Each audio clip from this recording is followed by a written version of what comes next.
Hello to all students. हमारा topic चल रहा था कॉकरोच पेरीप्लैनेटा अमेरिकाना। इसके अपेंडेजेस के बारे में हमने लास्ट वीडियो तक देखा था। अगली इस वाले वीडियो में हम ये पढ़ेंगे बॉडी वॉल और इसके एक्सोस्केलेटन के बारे में। हम फुल स्टडी कर रहे हैं। Body wall of integument consist of, यानी कि 3 पार्ट से बनी होती है इनकी बॉडी वॉल। अध्यावरण जो होता है वो 3 भागों से बना होता है, क्यूटिकल, हाइपोडर्मिस और बेसमेंट मेम्ब्रेन। क्यूटिकल जो होता है वो entire body covered by thick brown coloured non living hard and chitinous cuticle foam exoskeleton of insect secreted by hypodermis. तो क्यूटिकल किससे स्रावित होती है? हाइपोडर्मिस से स्रावित होती है। क्यूटिकल क्या होता है? पूरी बॉडी को कवर करके रखता है एक एक्सोस्केलेटन जो कि थिक होता है, ब्राउन कलर का होता है, नॉन लिविंग हार्ड होता है और काइटिनस या काइटिन का बना हुआ होता है, जो सभी इंसेक्ट के बॉडी में के बाहर की ओर पाया जाता है। क्यूटिकल का प्रेजेंट होना किसी भी इंसेक्ट की प्रॉपर्टी मानी जाती है। उसके बाद ऑर्थ्रोपोड का, यानी कि ये क्या है? क्यूटिकल का प्रेजेंट होना, आउटर कवरिंग का प्रेजेंट होना एज ए एक्सोस्केलेटन, ये उनका एक रिप्रेजेंटेटिव फीचर है। अब देखते हैं कि क्यूटिकल का स्ट्रक्चर क्या है। ये डिटेल है। क्यूटिकल और exoskeleton is made up of chitin, यानी ये क्यूटिकल किसकी बनी है? ये काइटिन की बनी है। और कैसी होती है? हॉर्नी प्रोटीनेशियस सब्सटेंस की बनी होती है। Chemically on अमीनोपॉलीसेकेराइड्स। केमिकली क्या होता है? अमीनोपॉलीसेकेराइड्स होता है। इसका फॉर्मूला ये है सी, यानी कार्बन 32, हाइड्रोजन 54, नाइट्रोजन 4, ऑक्सीजन 21। तो ये इसका क्या है? केमिकल स्ट्रक्चर है या फॉर्मूला है। Cuticle of insect become hard due to contain proteins and chitin, यानी कि क्यूटिकल हार्ड क्यों हो जाती है? प्रोटीन और काइटिन की प्रेजेंट के कारण ये हार्ड हो जाती है। Hardening of cuticle due to chitin is called sclerotization. तो क्यूटिकल की प्रेजेंस के कारण ये क्यूटिकल हार्ड हो जाती है। इस हार्डनेस की प्रोसेस को ही क्या कहते हैं? स्क्लेरोटाइजेशन कहते हैं। तो टर्मिनोलॉजी ये जो है वो हमें, यानी कि जूलॉजी के विद्यार्थियों को या बच्चों को या बायो के स्टूडेंट्स को ये पता होनी चाहिए, इसलिए यहाँ मैं डिटेल मेंशन कर रही हूँ हर चीज़ के लिए। And it's hard and plates called sclerites. इसका हार्ड पार्ट क्या कहा जाता है? स्क्लेराइट्स कहा जाता है। Sclerites are connected to soft and flexible arthropodial या arthrodial membranes which allow movements to body. Sclerites क्या होते हैं? Connected to soft and flexible arthrodial, यानी कि दो स्क्लेराइट्स, यानी कि सभी स्क्लेराइट्स क्या होते हैं? एक दूसरे से फ्लेक्सिबल आर्थ्रोडियल मेम्ब्रेन के द्वारा कनेक्टेड रहते हैं। एक झिल्ली होती है आर्थ्रोडियल मेम्ब्रेन, जिसके द्वारा ये कनेक्टेड रहते हैं। ये मेम्ब्रेन तो सॉफ्ट होती है, जिसके कारण ये क्या होता है? मूवमेंट कर सकता है। उसके बाद स्क्लेराइट्स 4 होते हैं। कहाँ कहाँ पर? डोर्सोटर्गम, डोर्सल टर्गम, वेंट्रल स्टर्नम और 2 वेरी स्मॉल लेटरल प्लूरा। तो ये 4 जगह पर स्क्लेराइट्स प्रेजेंट होते हैं, पृष्ठ सतह पर, अधर सतह पर और पार्श्व सतह पर प्लूरा में। उसके बाद देखते हैं हिस्टोलॉजी ऑफ क्यूटिकल। क्यूटिकल का स्ट्रक्चर देख लिया, अब हिस्टोलॉजी देखते हैं। Cuticle made up of 3 layer, 3 layer की क्यूटिकल बनी हुई होती है। ये डिटेल और डीप स्टडी कर रहे हैं हम। एपिक्यूटिकल, एक्सोस्क्यूटिकल और एंडोक्यूटिकल, 3 भाग से बनी होती है क्यूटिकल। ये सिक्रेट किससे होती है? हाइपोडर्मिस से सिक्रेट होती है। पहला देखते हैं एपिक्यूटिकल। एपिक्यूटिकल क्या है? आउटर मोस्ट लेयर है। Outer most extremely thin layer, सबसे बाहर की और सबसे पतली लेयर जो 1 से 2 माइक्रोन मोटी होती है, यानी कि बहुत ही पतली होती है। और विदाउट काइटिन, यानी इसमें काइटिन नहीं होता। इसका outer part is made up of lipid और वैक्स। जो बाहरी सतह है वो किसका बना होता है? वैक्स और लिपिड का बना होता है। In some insect a thin cement layer occur outside the waxy layer, या कभी कभी किसी किसी इंसेक्ट्स में क्या देखा जा सकता है? एक सीमेंट लेयर देखी जा सकती है। किसके बाहर? वैक्सी लेयर के बाहर। दूसरा है एक्सोक्यूटिकल। एक्सोक्यूटिकल क्या है? मिडिल लेयर, बीच में, एपी और एंडो के बीच में कौन सी लेयर पाई जाएगी? एक्सोक्यूटिकल लेयर प्रेजेंट रहेगी। कितनी मोटी होती है? 10 से 20 माइक्रोन मोटी होती है। और इसमें क्या होता है? इसमें काइटिन होता है और मेलानिन पिगमेंट प्रेजेंट होते हैं। और ये मेलानिन पिगमेंट क्या करेंगे? कलर देने का काम करेंगे। उसके लास्ट में अंदर की ओर आती है एंडोक्यूटिकल। एंडोक्यूटिकल क्या है? इनर मोस्ट लेयर है, थिकेस्ट लेयर है, मोटी है, यानी सबसे मोटी लेयर ये है। फिर लैमिनेटेड लेयर कंटेन काइटिन, यानी कि ये कैसी है? काइटिन की बनी होती है और ये काइटिन से निर्मित लैमिनेटेड होती है। एक्सोक्यूटिकल एंड एंडोक्यूटिकल टुगेदरली फॉर्म प्रोक्यूटिकल। यानी एक्सो और एंडो को अगर संयुक्त रूप से बात करें तो क्या कहे जाएंगे, इनको क्या कहा जाएगा, प्रोक्यूटिकल कहा जा सकता है। एक फोर्थ स्ट्रक्चर और आता है पोर कैनाल्स। क्या होता है ये देखते हैं। साइंटिस्ट हैं रिचार्ड और एंडरसन, इन्होंने क्या दिखा, Richard and Anderson have revealed presence of pore canal in exocuticle and endocuticle. यानी एक्सोक्यूटिकल और एंडोक्यूटिकल के अंदर इन्होंने पोर कैनाल्स को देखा, यानी छिद्र नाल को देखा। अब देखते हैं फंक्शन की। क्यूटिकल तो है, सभी की विशेषता है, सारे ऑर्थ्रोपोड्स की और इंसेक्ट्स की विशेषता है। तो इनके फंक्शन क्या है, काम क्या होता है, क्यों प्रेजेंट होती हैं ये। The thick cuticle of arthropods is like steel to modern man. यानी क्या है, क्या मीनिंग हुआ इसका कि जिस तरह से मानव के लिए स्टील की जो उपयोगिता है उसी तरह से क्यूटिकल की इंसेक्ट के लिए उपयोगिता मानी गई। यानी कि बहुत इंपॉर्टेंट स्ट्रक्चर है इनके लिए, तो बहुत सारे फंक्शन कंप्लीट करेगा। तो पहला फंक्शन क्या है, प्रोवाइड्स सपोर्ट, रिजिडिटी, प्रोटेक्शन, ये सभी इनको सुरक्षा प्रदान करेंगे, दृढ़ता और आलंबन प्रदान करेंगे। कौन, क्यूटिकल, पूरी बॉडी को या इस एनिमल को। फिर wax layer prevents loss of water due to evaporation. Evaporation के दौरान जो वैक्सी लेयर है वो लॉस प्रिवेंट करेगी, सॉरी वाटर के, यानी पानी के बचाव, पानी का बचाव करेगी, पानी की हानि को रोकेगी। फिर cuticular invaginations offer points attachment for muscles. यानी कि क्यूटिकल के जो इन्वेजिनेशंस यानी अंदर की ओर जो अंतःवलन है, ये अंतःवलन क्या करेंगे, पेशियों के साथ जुड़े रहते हैं। यानी जुड़ने के बिंदु ही कौन है, क्यूटिकल के जो अंतर्वलन है वो मसल्स के साथ जुड़े रहते हैं। उसके बाद jointness of cuticle of body segment and appendages max accurate complicated movement possible. यानी क्या कहते हैं कि ये जो जॉइंटेस ऑफ क्यूटिकल, यानी क्यूटिकल जहाँ जहाँ से जुड़ा हुआ है, क्यूटिकल का जुड़ना किसका, शरीर के फ्रेगमेंट और उपांगों यानी अपेंडेजेस की क्यूटिकल का आपस में जुड़ना ही इनकी जटिल गतियों को एक्यूरेट करता है, सही करता है। यानी जब ये मूवमेंट करते हैं, इनके अपेंडेजेस का जो मूवमेंट होता है, इन मूवमेंट को फ्लेक्सिबल बनाने के लिए या सही बनाए रखने के लिए ये जो क्यूटिकल होती है वो आपस में जुड़ी रहती हैं, तो इनके लिए हेल्प करती हैं। और ये इनके फंक्शन हो गए। इसके बाद क्यूटिकल में मेलानिन पिगमेंट पाया जाता है, ये भी है मेलानिन पिगमेंट जो कि इसको बॉडी को कलर देता है और बॉडी को सुरक्षा प्रदान करता है। और क्यूटिकल के अंदर बहुत सारे सेंसरी जो रिसेप्टर हैं वो भी प्रेजेंट रहते हैं। अब हम नेक्स्ट अपना टॉपिक क्या है,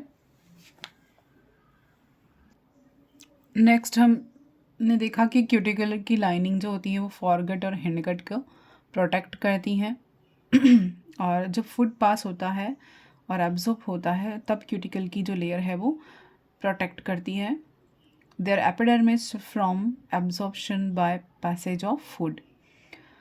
अब है मेलानिन पिगमेंट के बारे में देखा कि मेलानिन पिगमेंट जो प्रेजेंट होता है कहाँ पर, क्यूटिकल के अंदर, जो कलरेशन देता है जिससे बॉडी को प्रोटेक्शन मिलता है। और क्यूटिकुलर जो आउटग्रोथ है वो सेंसरी रिसेप्टर का काम करती है। अब नेक्स्ट है हाइपोडर्मिस। हाइपोडर्मिस और epidermis lies beneath cuticle. Hypodermis या एपिडर्मिस कहें जो भी कहें वो किसके नीचे होती है, क्यूटिकल के नीचे प्रेजेंट होती है। Highly organised epithelium made up of single layer of columnar cell secreting of a basement membrane. यानी कि ये क्या है, बहुत सिंगल लेयर होती है, स्तंभाकार या कॉलमनर कोशिकाओं का बनी होती है और बहुत हाईली ऑर्गेनाइज्ड होती है एपिथेलियल सेल, जो कि किसके नीचे होती है, किससे सिक्रेट होती है, बेसमेंट मेम्ब्रेन से स्राव होती रहती है। यानी जो हाइपोडर्मिस है वो क्यूटिकल के नीचे स्थित रहेगी, स्तंभ या कॉलमनर कोशिकाओं की सिंगल लेयर की बनी रहेगी, एक बेसमेंट मेम्ब्रेन से जुड़ी होती है जिसको हेमिडोस्मोसोम कहते हैं। और क्यूटिकल का सेक्रेशन करने के अलावा ये हाइपोडर्मिस क्या करता है, मोल्टिंग के टाइम भी फंक्शन करता है और मोल्टिंग के टाइम या निर्मोचन के पहले क्या करेगा, अंतः क्यूटिकल का पहले अब्जॉर्प्शन कर लेता है, पुनः शोषण भी कर लेता है। अब है उसके बाद glands. Beside cuticle hypodermis reabsorb and cuticle. ठीक है, अब है ग्लैंड्स। ग्लैंड्स में क्या होता है, ग्रंथियां क्या हैं कि डर्मल ग्लैंड्स या चर्मिल ग्रंथियां जो हैं found in hypodermis are of two kinds. They are concerned with the production of cement layer and different kinds of cuticle. They secrete pheromones and some hormones. तो जो ग्रंथियां होती हैं ये हाइपोडर्मिस में पाई जाने वाली चर्मिल ग्रंथियां दो प्रकार की होती हैं, दो प्रकार की होती हैं। इन ग्रंथियों का रिलेशन किससे है, सीमेंट की लेयर और विभिन्न प्रकार की क्यूटिकल की उत्पत्ति से होता है। अब इनमें क्या होता है कि ऐसी संभावना है कि जो फिरोमोन्स और कुछ हार्मोन्स होते हैं वो भी इन ग्रंथियों से ही सीक्रेट होते हैं। यानी कि फिरोमोन्स जो हैं, जो कि इंसेक्ट में या किसी भी एनिमल में सेंट सेक्रेशन का काम करते हैं, जो कि इनके लिए, इनकी लाइफ को कंप्लीट करने के लिए ज़रूरी होता है, जैसे प्रोटेक्शन को, मैटिंग के लिए और अपनी सुरक्षा के लिए, टेरिटोरी बिहेवियर के लिए, सब हम इथोलॉजी में पढ़ चुके हैं। तो ये जो फिरोमोन्स होते हैं उनको सिक्रेट करने का काम करते हैं ये ग्लैंड्स, या हार्मोन्स का सिक्रेशन करने का काम करते हैं। ये ग्लैंड्स का फंक्शन ये है। अब है ओइनोसाइट्स, ये इंपॉर्टेंट है। ओइनोसाइट्स क्या होता है, हिंदी में इसको कहते हैं पीताणु। क्या बोलते हैं, पीताणु या ओइनोसाइट्स जो हैं कहाँ पाए जाएंगे, एडल्ट कॉकरोच में पाए जाएंगे। In adult cockroach large irregular cells more than 100 micron in diameter, they probably secrete wax और लिपिड। तो ये ओएनोसाइट्स या पीताणु क्या करते हैं, लिपिड सिक्रेशन या वैक्स सिक्रेशन का कार्य करते हैं और इनकी संख्या बहुत अधिक होती है, इरेगुलर सेल्स होती हैं और इनका व्यास कितना हो सकता है, 100 माइक्रोन से ज़्यादा इनका व्यास हो सकता है, यानी बड़ी कोशिकाएं होती हैं। और ये वैक्स कहाँ पर स्थापित हो जाती है, क्यूटिकल की लेयर के ऊपर डिपॉजिट हो जाती है। ओइनोसाइट्स कोशिकाओं द्वारा स्रावित होने वाला वैक्स इंपॉर्टेंट है। फिर है ट्राइकोगन या ट्राइकोगन सेल्स। ट्राइकोगन सेल्स या इसको हिंदी में कहें शुक जनन कोशिकाएं कहते हैं। क्या होता है देखते हैं, specialised movable and hair like sensory setae projecting above the surface of cuticle are secreted by special trichogen cells of hypodermis. क्या होता है हाइपोडर्मिस सेल्स, क्यूटिकल की सतह से बाहर निकले हुए विशिष्ट प्रकार के स्पेसिफिक मूवेबल सेंसरी सीटी होते हैं। गतिशील शूक समान संरचना होती है जो कहाँ से निकली रहती है, हाइपोडर्मिस की सतह से निकली रहती है। ब्रिसल लाइक स्ट्रक्चर कह सकते हैं ट्राइकोगन को। और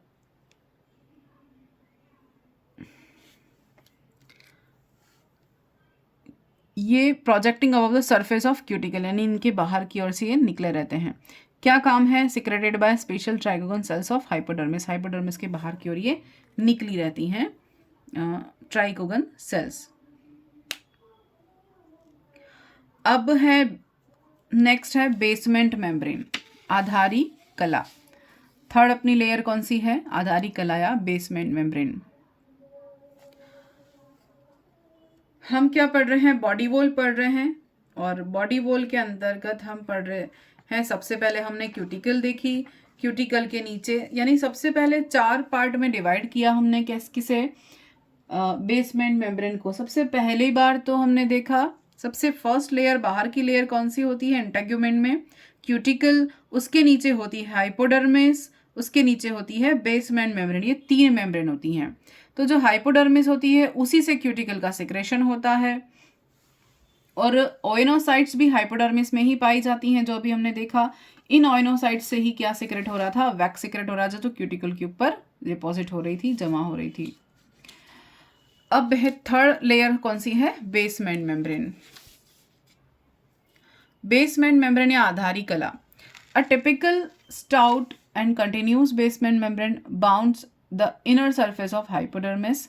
बेसमेंट मेम्ब्रेन में क्या है, आधारी कला जो है वो कहाँ पाई जाती है, एक संहत या टफ होती है, कॉन्टिन्यूस या लगातार चलने वाली मेम्ब्रेन है जो पूरी बाउंड्री बनाती है बॉडी के चारों ओर आंतरिक सरफेस पर, और किसके नीचे होती है ये, हाइपोडर्मिस के नीचे स्थित होती है। अब देखते हैं नेक्स्ट अपना टॉपिक है coelom and body cavity. Coelom and body cavity देखते हैं कि बॉडी कैविटी कैसी होती है, सिलोम कैसी होती है। Large perivisceral body cavity of cockroach, यानी कॉकरोच की बॉडी कैसी है, बड़ी पेरिवाइसरल बॉडी कैविटी है जिसमें क्या क्या डिपॉजिट रहता है, क्या बंद रहता है, जिस कैविटी के अंदर एलिमेंट्री कैनाल रहेगी और दूसरे वाइसेरा रहेंगे, यानी अंदर इंटरनल ऑर्गन्स प्रेजेंट रहते हैं उस कैविटी के अंदर। Is not a coelom is found in earthworm, क्योंकि ये अर्थवर्म के अंदर ऐसी कैविटी नहीं पाई जाती। केंचुए में मिलने वाली जो प्रगुहाया उनकी भांति नहीं होती है, कॉकरोच में थोड़ा डिफरेंट होता है। इस कॉकरोच की जो कैविटी है उसमें ब्लड के कारण इसे क्या कहा जाता है, हिमोसिल कहा जाता है, क्योंकि इसमें ब्लड प्रेजेंट होता है इस कैविटी में, इसीलिए इस कैविटी को हम क्या कहेंगे, हिमोसिल कैविटी कहेंगे। It is haemocoel containing blood shall be described with the circulatory system. True coelom in cockroach much reduced and represented only by cavities of gonads, यानी कि कैसी इनके पास सेलोम है, इनके पास जो वास्तविक प्रगुहा होती है वो कैसी हो जाती है, रिड्यूस्ड हो जाती है, और केवल क्या बचता है, गोनाड्स की जो कैविटी है उनके द्वारा ही ये निरूपित होती है, यानी वहीं पे कैविटी दिखाई देती है, अदरवाइज इनमें कैविटी नहीं, रिड्यूस्ड प्रकार की कैविटी होती है। बॉडी सेलोम होती तो ट्रू है लेकिन रिड्यूस्ड टाइप की होती है। उसके बाद अब आते हैं डाइजेस्टिव सिस्टम पे। इम्पॉर्टेंट सिस्टम अब शुरू हो रहे हैं सारे के सारे, हम डिटेल में स्टडी कर रहे हैं और हम ये सोचते हैं कि हम ऑब्जेक्टिव कर लेंगे तो काम बन जाएगा, लेकिन ऑब्जेक्टिव भी तभी समझ में आएंगे जब थ्योरी पढ़ी हुई होगी, और थ्योरी में भी डिटेल स्टडी करनी पड़ेगी क्योंकि एग्ज़ाम पैटर्न बदल चुका है। तो शॉर्ट्स नोट देख लिए, छोटी छोटी चीज़ें, और जो हमेशा पूछी गई कॉमन सी चीज़ें पढ़ के चले गए तो उससे मुश्किल है। तो सबसे पहले आप देखते हैं digestive system including mouth parts, alimentary canal. इनमें क्या क्या है डाइजेस्टिव सिस्टम में, माउथ पार्ट्स आएंगे और एलिमेंट्री कैनाल आएगी। माउथ पार्ट के बारे में हम अपेंडिजेस में पढ़ चुके हैं, और यहाँ पर एलिमेंट्री कैनाल के बारे में देखते हैं। It is a coiled tube of uneven diameter and divisible into 3 region. 3 part में डिवाइड होता है एलिमेंट्री कैनाल। अनइवन होती है क्योंकि 3 पार्ट में डिवाइड है और वो अलग अलग व्यास के होते हैं तीनों भाग। पहला फॉरगट, दूसरा मिडगट और तीसरा हिंडगट। फॉरगट यानी अग्र जो भाग होता है, और हिंडगट यानी लास्ट वाला भाग। ये कैसे होते हैं, एक्टोडर्मल ऑरिजिन होते हैं, यानी कि इनकी उत्पत्ति कैसे है, एक्टोडर्म से होती है, और जो मिडगट है उसकी उत्पत्ति कैसे हुई है, एंडोडर्मल ऑरिजिन है। तो ये याद रखना है, इम्पॉर्टेंट है। उसके बाद divide of circulatory lining and capable of absorbing digestive food, यानी इनमें क्या नहीं होता डाइजेस्टिव सिस्टम में, क्यूटिकल का स्तर नहीं होता, पचे हुए भोजन का अवशोषण यही होता है, और इनमें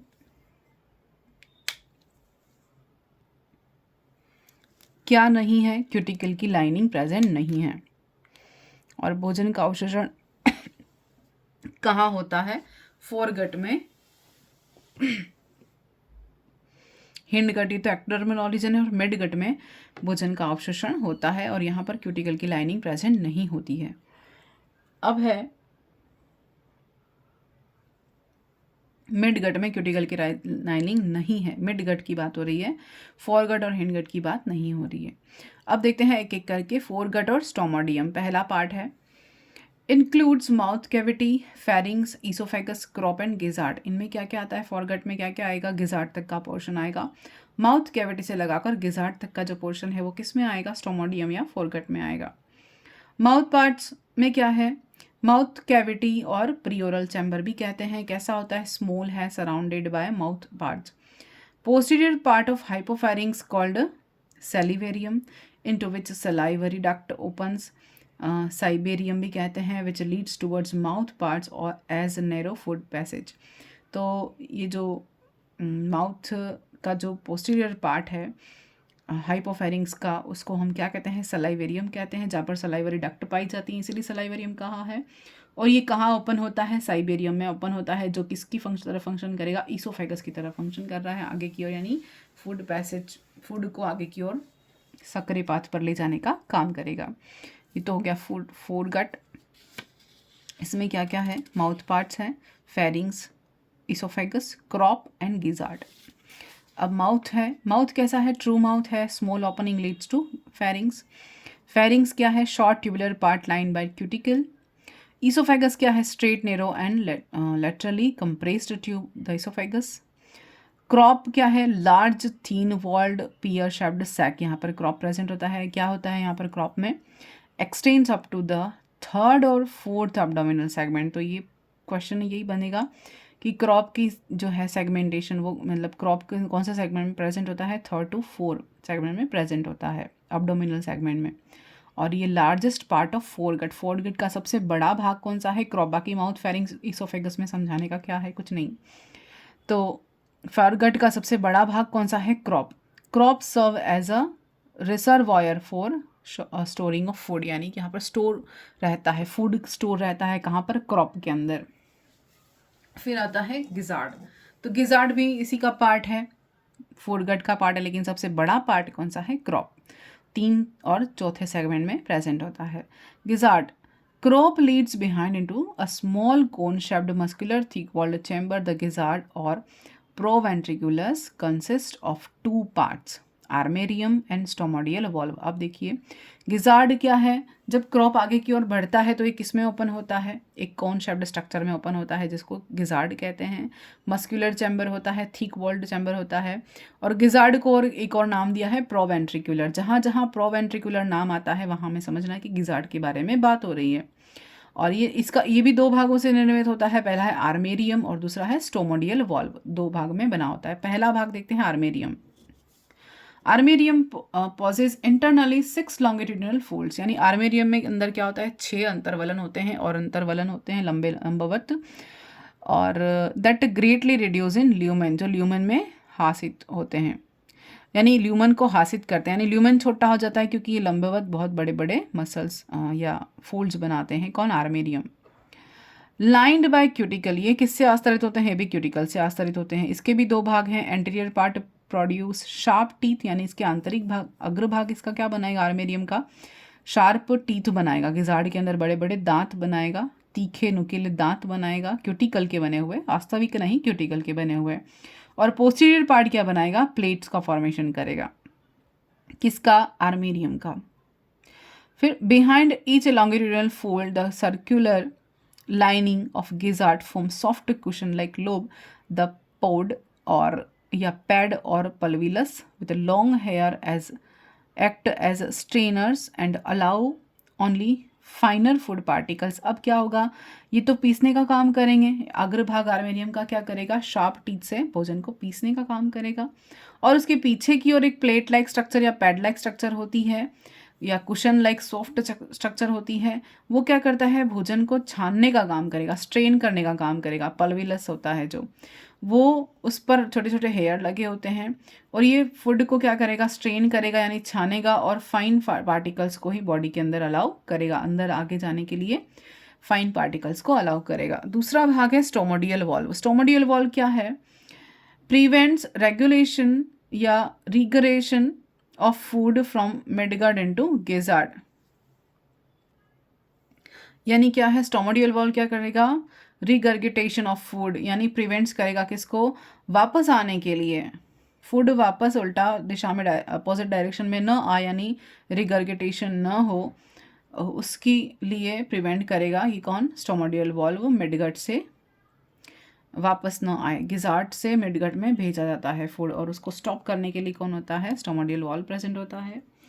मिडगट देखते हैं या मेसेंट्रॉन देखते हैं, मिडगट या मेसेंट्रॉन। तो मेसेंट्रॉन वर्ड आए तब मिडगट के बारे में समझना है, प्रोवेंट्रिकुलस वर्ड आए तो गिजार्ड के बारे में बात हो रही है, समझना है, क्योंकि टर्मिनोलॉजीज थोड़ी टिपिकल हैं। फिर midgut is a short narrow tube like middle part of alimentary canal known as ventriculus और मेसेंट्रॉन फॉर्म ट्रू स्टमक। अब ये मिडगट जो है वो वास्तविक स्टमक बनाता है, क्योंकि हम इतनी डिटेल स्टडी नहीं कर पाते जब कॉलेज में पढ़ते हैं, और बेसिक्स चीज़ें पढ़ाई जाती हैं और कुछ टर्मिनोलॉजी हमारे लिए हमेशा क्वेश्चन मार्क बनी रहती हैं, तो इसीलिए यहाँ पर डिटेल स्टडी है। तो मिडगट क्या है? Short narrow tube like structure होती है, मध्य भाग है एलिमेंट्री कैनाल का, जिसको वेंट्रिकुलस कहते हैं। वेंट्रिकुलस वर्ड आए तो किसके बारे में बात हो रही है समझना है, मिडगट के बारे में, या मेसेंट्रॉन वर्ड आए तो मिडगट के बारे में। और ये ही वास्तविक स्टमक का फॉर्मेशन करता है। देख लिया हमने। माउथ,